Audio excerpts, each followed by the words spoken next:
Mi pastor, hágame el favor y me busque la palabra métodos en Google. Vamos a escuchar lo que nos dice el hermano de métodos. ¿Qué significa método? Tenemos que ir asimilando las palabras. Todos estos conceptos necesitamos, porque nosotros por método podemos entender las mujeres que son buenas en la casa, en la cocina. Cuando escuchan método, saben más que nosotros. ¿Por qué? Porque ellas todas trabajan de una forma diferente. Entonces, ¿qué suena para usted la palabra método, hermana? Es la forma de realizar una determinada acción. A ver, hermana, usted. Pero suya, no la de ella. Es como el orden en que uno realiza un trabajo. Orden. A ver, hermana, usted. Cualquier concepto distinto que diga, Pues sí, es la manera de... La manera. La forma. La práctica del trabajo. Es un modo ordenado y sistemático de proceder para llegar a un resultado o fin determinado. ¿Es lo mismo o no es lo mismo? A ver, hermano, usted me encontró allá en Google. ¿Lo mismo? No. Sí, el método es una forma organizada y sistemática de poder alcanzar un determinado objetivo. Bueno, ahí está pues. Esa me gustó eso. Bueno. O es un procedimiento que Vea. sigue para conseguir algo. Pero esta tiene esta diferencia. Organizada y la otra, sistemática. Todos dijeron la verdad, ¿sí o no? Más o menos lo entienden. Vamos a hacer hincapié a estos conceptos, porque si la mujer que está cocinando no lo hace, primero le echa, ¿no ha visto en la cocina que uno la embarra? Yo he llegado a aprender a cocinar, no he podido. No, que si la señora se va a aguantar hambre porque yo no soy capaz. Eso se me vuelve duro el arroz, una melcocha, no sé qué, es una cantidad de cosas. Eso hay que calentar el agua. Algunas, ¿cierto? Que calientan el agua primero, bien calentadita, le echan la sal y los aliños y revuelven y prueban. Y yo, bueno, listo. Ya saben cómo va a quedar el arroz. Una forma organizada. Y enseguida el sistema, sistemática. Le mete el arroz, le echa el arrocito, le hace primero no sé qué, ¿sí o no? Y luego lo tapa o no sé cuál, y le rebaja la candela. Organiza, sistemática. La cantidad, ¿qué tal? La cuchara que es parada. ¿Sí?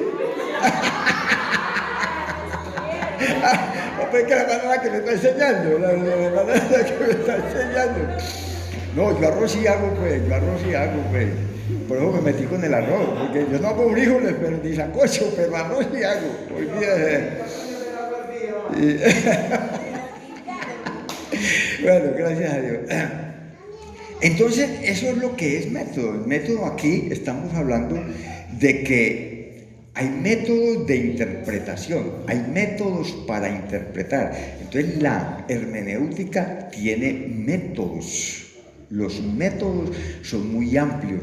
No es nada más los que vamos a encontrar aquí. No.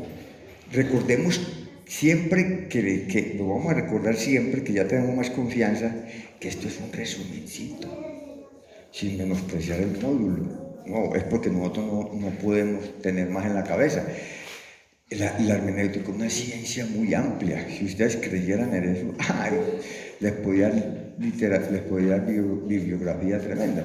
Aquí en esto traje un solo librito, se los traje porque a mí me gusta tener toda la bibliografía hermenéutica porque me fascina. Esto lo he sacado de aquí, ¿sí? A mí me gusta enseñar todo, de dónde lo sacaron, ahora leemos todo y verá que eso está ahí, un resumencito de aquí. Entonces, si es un resumencito trinitario, entonces no le podemos dar la razón a todo lo que nos quiera decir, ¿cierto? Porque nosotros tenemos unas convicciones independientes y propias por las cuales nosotros nos regimos. Y una de ellas es el manejo de los métodos. Porque el racionalismo lo rechazan ellos, el racionalismo. Y si usted no es racional, usted no le ha llegado al Evangelio. Usted tiene que ser racional en parte. Si se deja llevar por las emociones, lo engañan los testigos, lo engañan los trinitarios, todo el mundo lo engaña. No. Pero si usted es racionalista, dice, Pero es que ya dicen que el pastor se lleva a la muchacha primero antes del matrimonio y que se arrodillan y levantan así las manos y entonces recogen la plata, no sé qué, y que tal cosita la otra, y que el diezmo es para el pastor, dicen, para a vivir bien bueno a la ciudad y no sé cuál, que tal cosa, ¿sí o no? Eso es lo que nos dicen.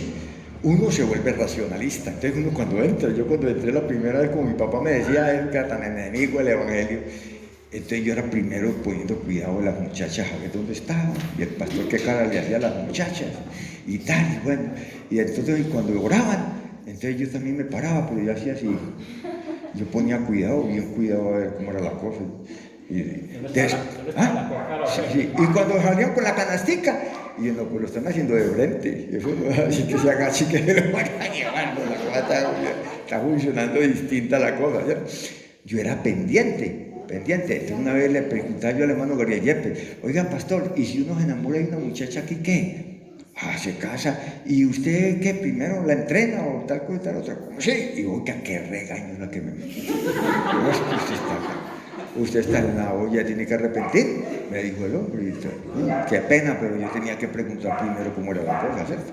Entonces yo preguntaba cosas y dale, y me fui quedando,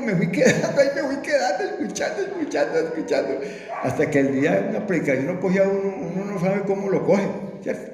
Hasta que un miércoles me acuerdo que una predicación, y a mí las dominicales no me movían en las predicaciones evangelísticas, ojo con el evangelismo por eso. Porque la enseñanza muchas veces no es para el no creyente, la enseñanza es para la iglesia. Yo con seguridad sé eso. Al creyente hay que moverlo desde ahí, desde el evangelismo. Y ese hermano predicó pero qué mensajote, oiga. Y ya me habían contado unas hermanas de la sanidad de una culebra que había mordido a una muchacha, que yo conocí a la muchacha, que le pegó aquí en la cara los colmillos una X, y cómo oraron por ella y salió el veneno.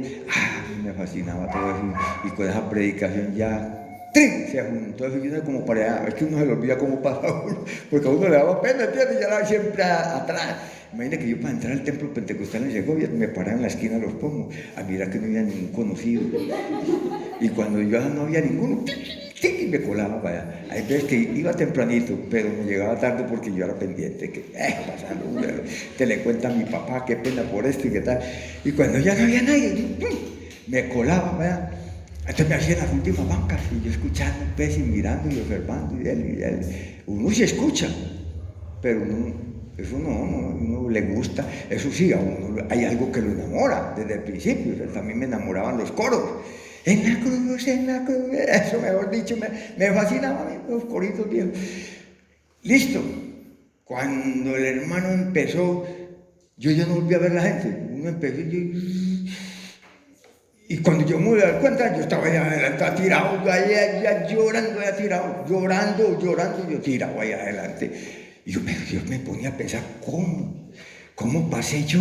Que me dio pena y todas las cosas. ¿Cómo pasé yo? ¿Cómo me tiré al suelo? Que yo, oiga, arrodillarme ahí frente a yo que ustedes saben cómo es la católica, que es una cosa muy distinta, todo tan ceremonioso y todo, y hay uno de cualquier manera ahí delante de la gente chillando y todo. Uy, yo dije, no, esto sí, eso es, ahí no se da cuenta uno cómo es el Señor, ¿cierto? Bueno, esa es lo interesante de la interpretación. La interpretación nuestra es desde ahí, desde lo que mueve el Espíritu Santo, que es la palabra.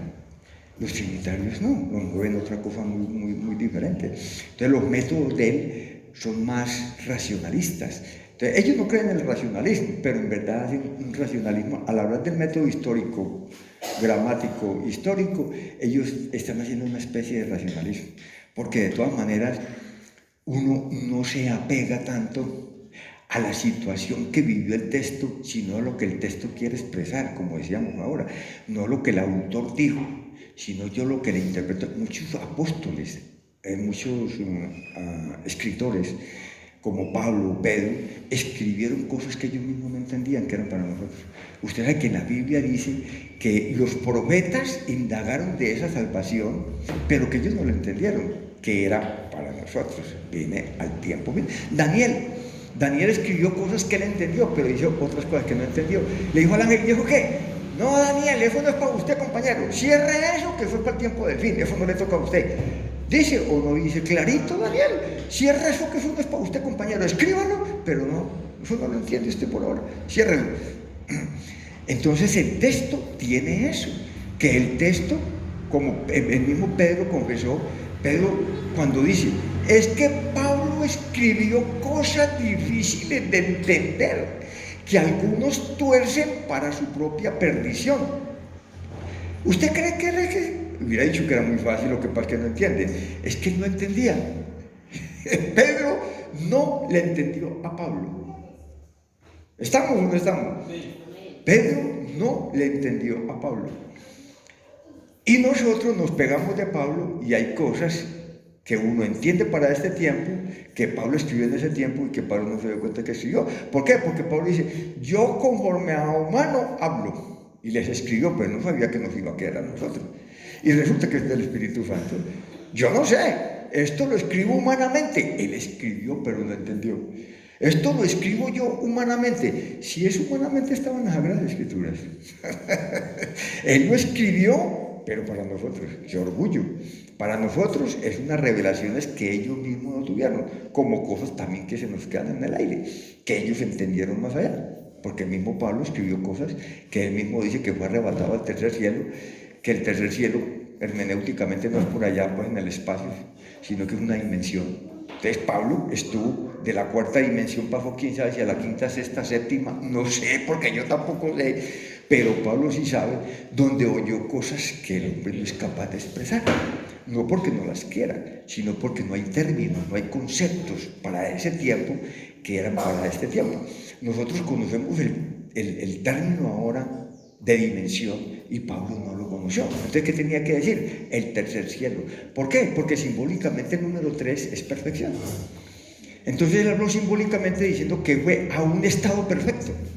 Entonces llama el tercer cielo, porque el cielo para ellos no es lo que es el cielo para nosotros. El cielo para ellos es el uso y el manejo de las cosas reveladas de Dios en el ser humano. ¿Por qué? Porque así lo dijo Jesucristo. Nadie ha subido al cielo, sino el que descendió del cielo.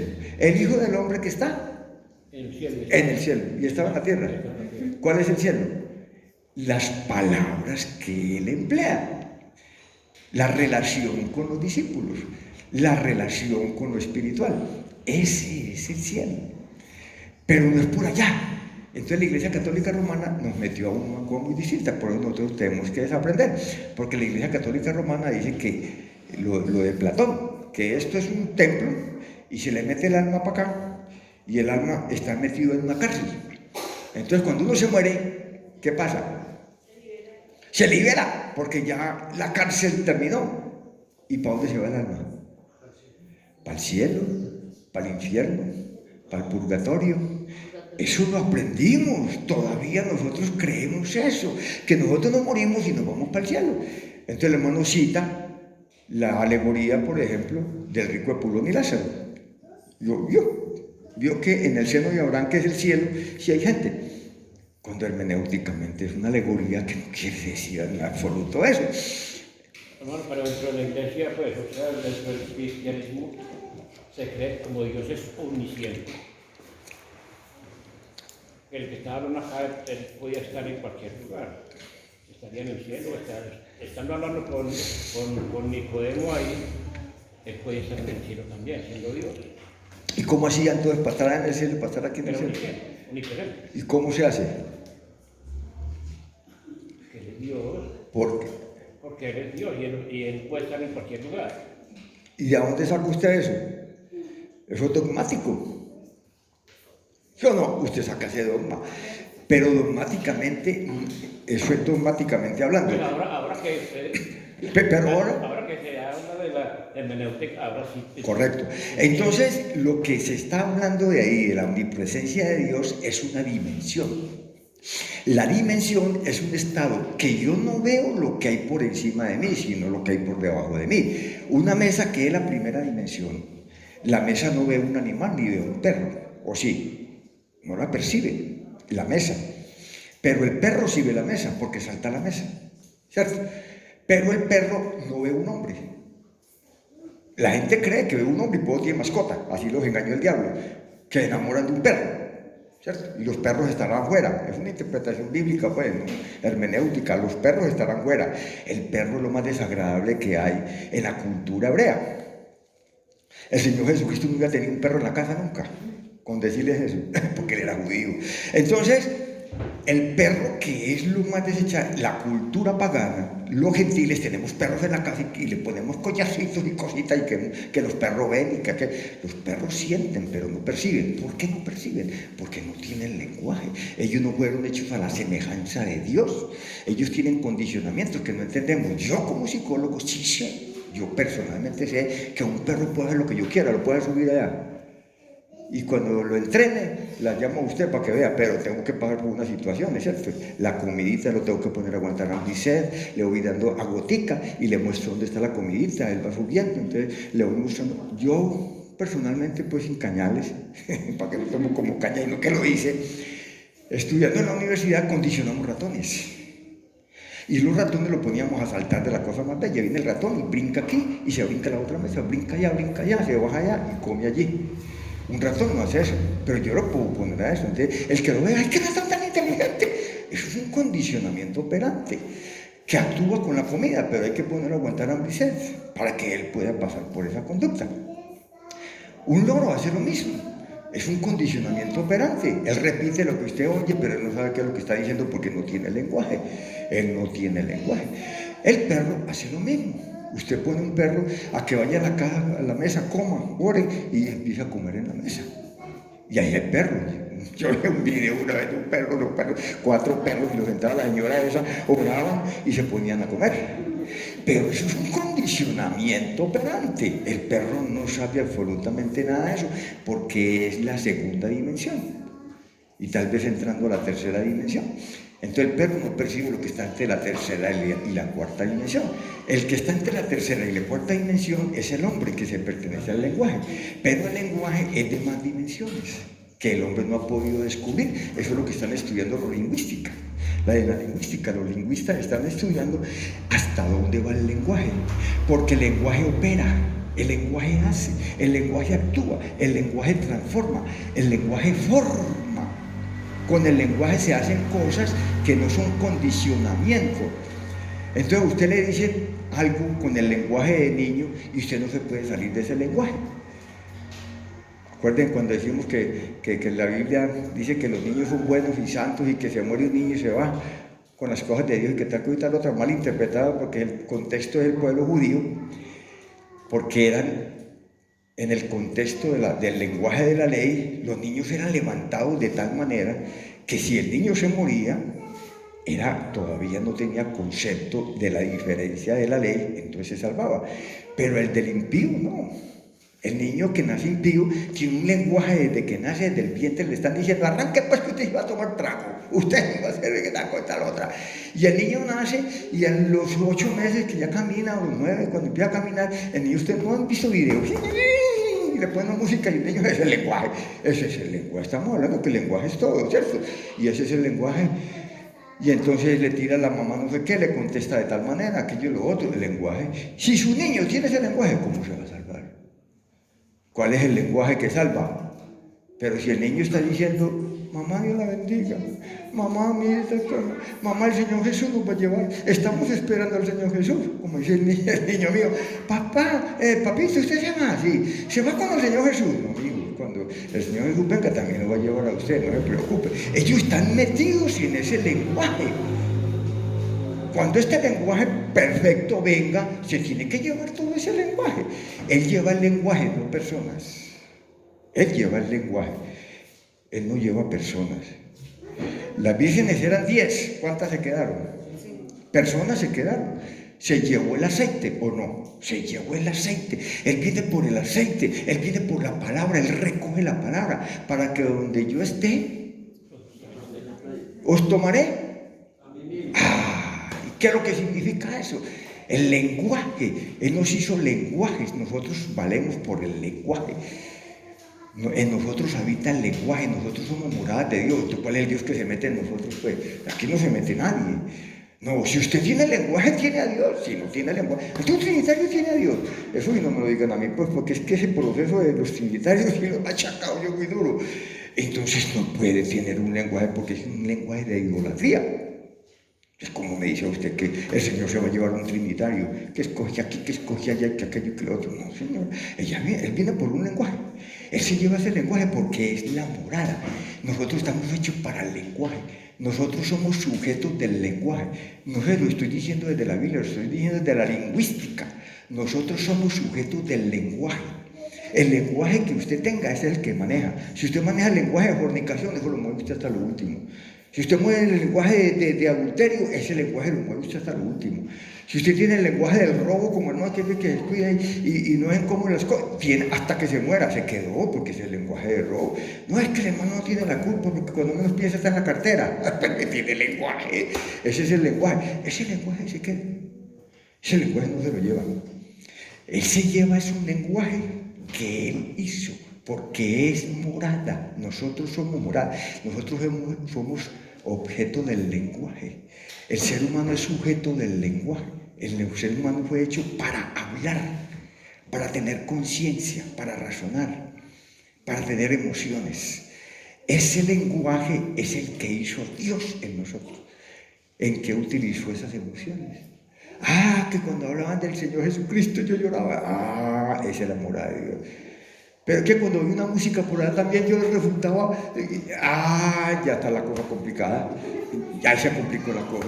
¿Qué es el lenguaje que tiene? Pues, o es de allá o es de aquí. El Señor no permite.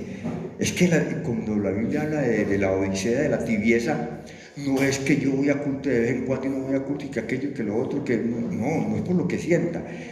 La tibieza es la cantidad de lenguaje que usted tiene. Usted puede ser bien flemático y bien callado, y entonces, pero le sabe Biblia y tiene un testimonio lindo.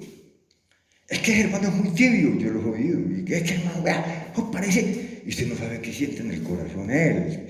Lo que pasa es que no lo manifiesta. Pero él dentro es un fuego que lo quema a uno. Ustedes saben qué se siente cuando uno está en su... Pero si se pone alborotado, nada más el que manifiesta el alboroto, y que ese sí es. Pero el otro que está calladito allá y no le muestra nada, y que se queda, porque es mediocre, porque es tibio. El tibio, la medida es el lenguaje. ¿Qué lenguaje tiene? Escúchelo. Si se le mezcla lenguaje de odio, lenguaje de negocios, lenguaje que me la paga, es que ese no sé qué, no es hermano y es hermana, es estilo otro que no sé cuál, lenguaje de chisme y aquello y lo otro. ¿Qué lenguaje es el que tiene ese lenguaje? Yo no le predicaría al chismoso, yo le digo es, ¿para dónde va usted? ¿Para dónde va usted con ese lenguaje? Y yo le muestro para dónde va, porque ese lenguaje no se va. No se va, ahí no hay que predicarle nada, hay que amenazarlo para decirle, compañero, ese lenguaje se queda. Somos morada del lenguaje, no tenemos más nada. Dios no es otra cosa. Dios no es otra cosa. Espíritu en la Biblia es lenguaje. Eso lo vamos a ver en hermenéutica, que es una metonimia. Es una metonimia. Cuando se habla de espíritu es una metonimia hablando del lenguaje. Entonces, lo que usted tiene, que recibe, que se le entra y que usted siente, no es nada raro. No, es el lenguaje. Mejor dicho, si no hubiera Biblia, usted no fuera salvo. Así es fácil, pues. Así se la pongo. Desaparezca la Biblia. Cuando destruyan los dos testigos, el anticristo destruya los dos testigos, nadie se convierte. Entonces el Señor se lleva a la iglesia, que va a predicar la iglesia. Si destruyen los dos testigos, que es el Antiguo y el Nuevo Testamento. Se acabó la Biblia, se recoge eso, lo queman, aquello y otro. ¿Qué? ¿Para qué la iglesia aquí? Si el anticristo le gana, el anticristo le gana a Cristo, porque va a dominar el mundo, la conciencia. No sé de qué manera, unos dicen que de una manera que la otra, pero la mente humana va a cambiar. Cuando la mente humana cambie, que ya no haya lugar para el lenguaje, la iglesia se va, él recoge lo suyo, yo me llevo en los que mora mi lenguaje, ya ninguno más se va a salvar, ya llegó dentro el último, él conoce el último que entra. Entrando el último, deja a los otros que ya no se prepararon, las vírgenes necias. Listo, recoge lo suyo, entraron los que iban a entrar, chao, se acabó la morada del lenguaje, porque no hay más morada para el lenguaje. Nosotros somos morada del lenguaje, Dios es un lenguaje. A ver, si están aterrizando, Dios sí es un lenguaje. ¿Cómo me lo comprueban? A ver, hermano. En el principio era la Esto sí es bonito. Ese es el verso clave. Porque usted se va al principio. ¿Cuál es el principio en la Biblia? ¿Y cuál es en la Biblia, los libros de la Biblia, cuál es el principio? ¿Y cómo arranca Génesis?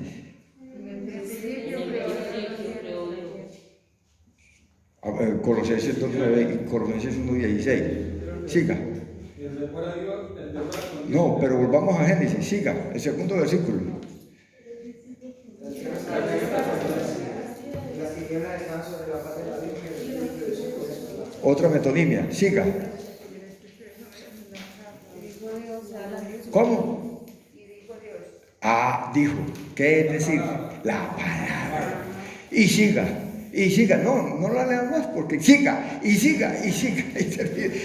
Y en el séptimo descansó. ¿Sí o no? O sea que se cansó de hablar. O sea que se cansó para los adventistas. Para nosotros se satisfizo.